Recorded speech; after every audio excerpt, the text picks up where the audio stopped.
Hi, in this video we are going to explain the different types of stock types that you get. So the first, where you go and set your stock type, is actually under your group, so maintenance, irregular maintenance, and it should be, stock groups. It's on the left over there. On your groups you can go, for example, so for the demo I'm going to show you two items here. I'm going to open them up in Windows, so hard drive and paper. So on a hard drive, where you set the stock type, inventory type, it's either can be a single item or a quantity item. So hard drive here is set to single, and on paper it is set to quantified stock, to quantity. So the difference is, let's pretend I have this laptop and I book this item into stock.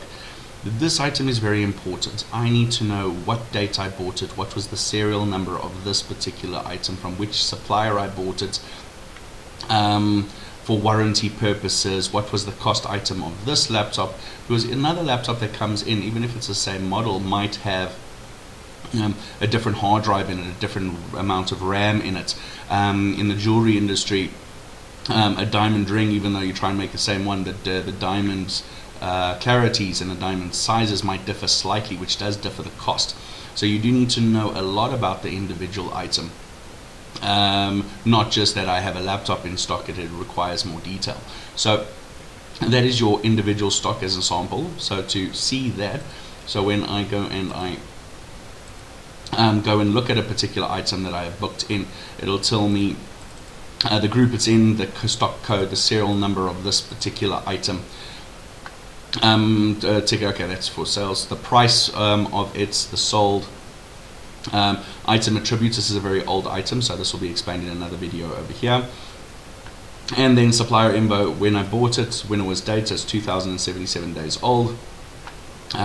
Cost X, and what was the cost on the date I purchased. All of this, APRO, no, etc., etc. All of this is very important for this particular hard drive.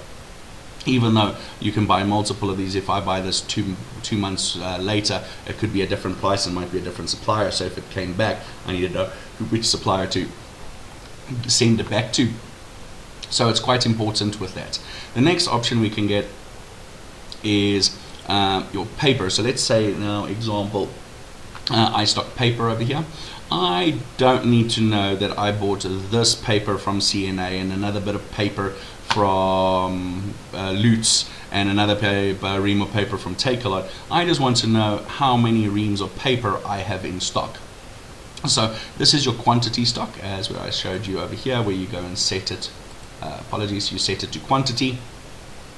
You can then only see when you go and see it. So when you go and search for that item, it will then just say group paper, what is the price that you're selling it for, and then it will then say how many were sold, when it was, if any was credit noted, and I received quantity 2 from Typewrite Office Equipment, invoice number thing, cost at 45x.